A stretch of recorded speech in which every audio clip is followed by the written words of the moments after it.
Hey, it's Jeff from Acme Live Scan and Notary coming back to you again about some fingerprinting information that I just learned yesterday.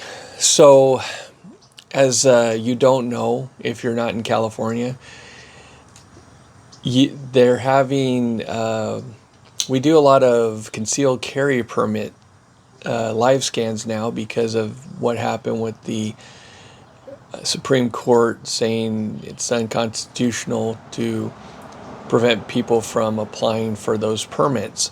So we're getting a lot of people that come to us for this type of fingerprinting. And I had a guy come to me the other week that said, okay, I'm going for this live scan to get this permit. I took his prints, and then he called me the next day and said, hey, I got a letter from the sheriff's department saying that my prints were no good.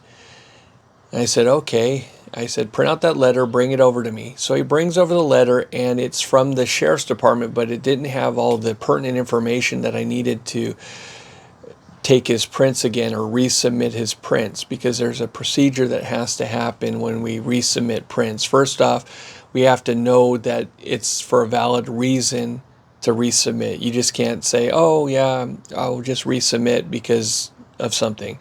And the reason why I'm telling you this is because I typed in a guy's birthday incorrectly.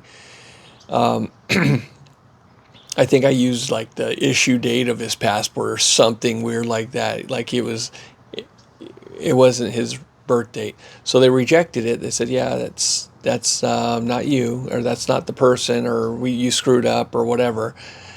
And so I had to resubmit his prints, and I resubmitted, and I got a rejection again. They said, yeah, you can't resubmit because we don't allow you to resubmit if the birth date was wrong, essentially. So he had to be re-fingerprinted like he was a brand new person. So in this case, this guy's fingerprints were no good, and so he got this letter. He came to me, and I said, well, your letter is missing all this information. I'll call the sheriff's department, find out what's happening, and see if I can get the information I need. So I called them, and they weren't helpful. They didn't want to give me any information. They just said, go jump in a lake, essentially. And I said, okay, this is what I need, but I will contact the DOJ and see what the proper procedure is to get this information. And what I'm referring to is there's a result letter that they get that says, okay, you need to be re-fingerprinted because the quality of the fingerprints is too low. Here's the original ATI number, which is the original number that it was submitted under, so that they can cross-reference it when you resubmit. They have to have the original ATI number so they can go, okay, here's the original prints, here's the new prints, okay, they're still lousy or they're good enough this time, whatever they go through to figure out, yeah, this is the right person and I can do the background check now. So I just received communication from the DOJ from yesterday about this particular applicant.